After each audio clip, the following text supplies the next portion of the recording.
Le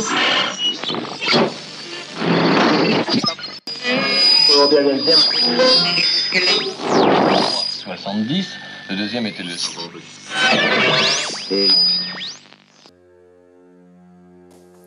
Marine Le Pen, rebonsoir.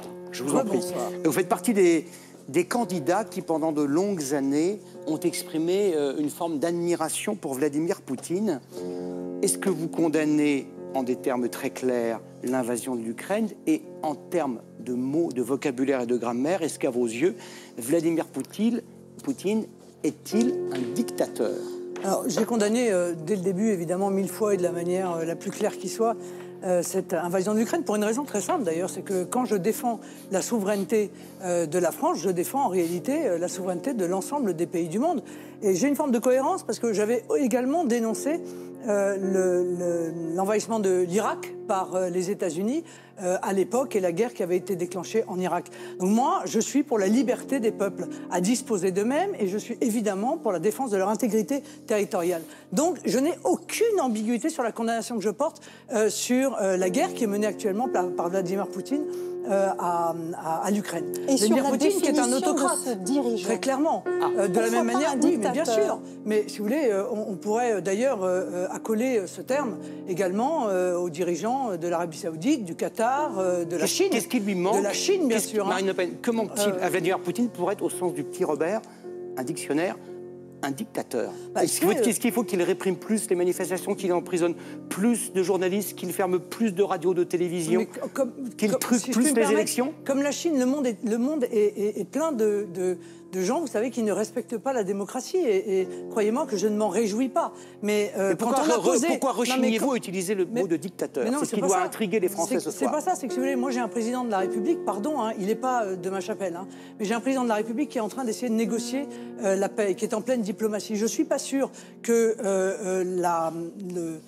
une espèce de tendance actuelle qui consiste à utiliser des mots qui sont de plus en plus brutaux, des menaces de plus en plus claires, soit susceptible de permettre la paix. Moi, mon obsession, c'est la paix, voyez-vous, parce que mon angoisse, je suis désolée de vous le dire, c'est que la France soit engagée contre sa volonté, peut-être par un effet mécanique d'alliance, dans une guerre qui mettrait notre pays directement dans un conflit de haute intensité. Je veux protéger les Français de cela.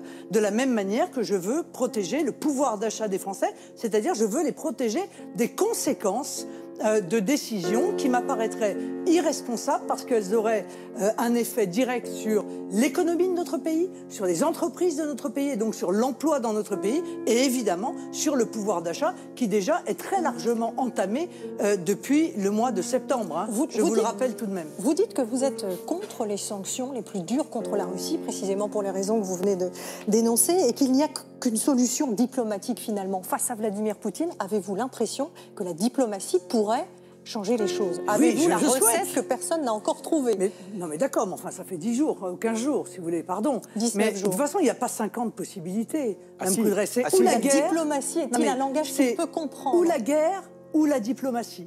Donc oui, à l'évidence, il faut continuer les efforts diplomatiques. Et d'ailleurs, encore une fois, le président Emmanuel Macron le fait. Il multiplie les efforts diplomatiques. Et si il ça n'est pas le seul. Et si ça Israël ne le marche pas? fait. Les Allemands également sont à la manœuvre. Donc on peut tout de même espérer que sous les pressions des sanctions qui sont actuellement mises en œuvre, il y en a quand même de 24 sortes différentes. Hein. Bon. Contre lesquelles vous êtes pour la plupart? Non, vous ne vouliez pas des sanctions les plus dures, non, de la sortie du système international bancaire, par exemple. Vous étiez contre. Madame, ce que je ne veux pas, c'est que le prix du gaz soit multiplié par 8. C'est que le prix du pétrole soit multiplié par 2. Ce que je ne veux pas, c'est que le prix de l'électricité, qui est attaché au prix indexé sur le prix du gaz, augmente d'autant. Ce que je ne souhaite pas, c'est que les Français se fassent harakiri au motif de sanctions décidées par nos dirigeants et qui, en réalité, ne s'attacheraient pas à la vie quotidienne de nos compatriotes. Moi, mon obsession, encore une fois, c'est aussi la protection des Français. Je ne veux pas qu'ils perdent leur emploi, je ne veux pas que leurs entreprises fassent faillite, je ne veux pas qu'ils se retrouvent avec l'incapacité de se chauffer, l'incapacité de se nourrir ou l'incapacité de prendre leur voiture pour aller travailler. Se nourrir, pourquoi je dis ça? Parce que les conséquences également de l'exclusion de SWIFT, du système SWIFT, auraient aussi pour conséquence les problèmes des engrais. C'est-à-dire qu'on ne pourrait plus importer d'engrais. Or, je suis navrée de vous dire que si nos agriculteurs ne peuvent pas utiliser des engrais, eh bien, la production française va s'effondrer. Et si la production française s'effondre, eh bien, il va y avoir une augmentation des prix de l'alimentation. Et de la même manière, Madame Coudray, quelque chose auquel parfois on n'a pas pensé, c'est que la Russie et l'Ukraine représentent à eux deux les deux plus gros producteurs mondiaux de blé. Si on empêche l'exportation de ce blé, alors c'est l'ensemble des pays du Maghreb, ainsi que l'Égypte, qui vont se retrouver privés de nourriture. On risque évidemment des émeutes de la faim. Et ces émeutes de la faim, comme on en a connu en 2008, peut-être même pire, pourraient entraîner évidemment des flux migratoires importants et poseraient directement un problème pour notre pays. Je ne suis pas sûre qu'on soit prêt à accueillir, encore une fois, l'ensemble des gens qu'on aurait privé en quelque sorte de la possibilité de se nourrir par des décisions qui seraient irresponsables. Donc toutes les autres sanctions, oui, contre les oligarques, contre tout ce que vous voulez, oui, mais pas qui mettent en cause notre économie et qui ait sur notre économie des conséquences qui pourraient être 100 fois pires que la pandémie. Vous voyez, ça, je ne le veux pas. Marine Le Pen, vous êtes pour la sortie de la France de tous les programmes d'armement européens. Est-ce qu'il faut en déduire que vous pensez que la France peut se débrouiller toute seule, se défendre toute seule, s'armer toute seule et financer toute seule sa défense tous azimuts? Alors pardon, mais pour l'instant, c'est un peu le cas. Hein. Excusez-moi, mais d'ailleurs, cette guerre en Ukraine, elle a révélé une chose, c'est qu'en réalité, on est les seuls à avoir véritablement une armée.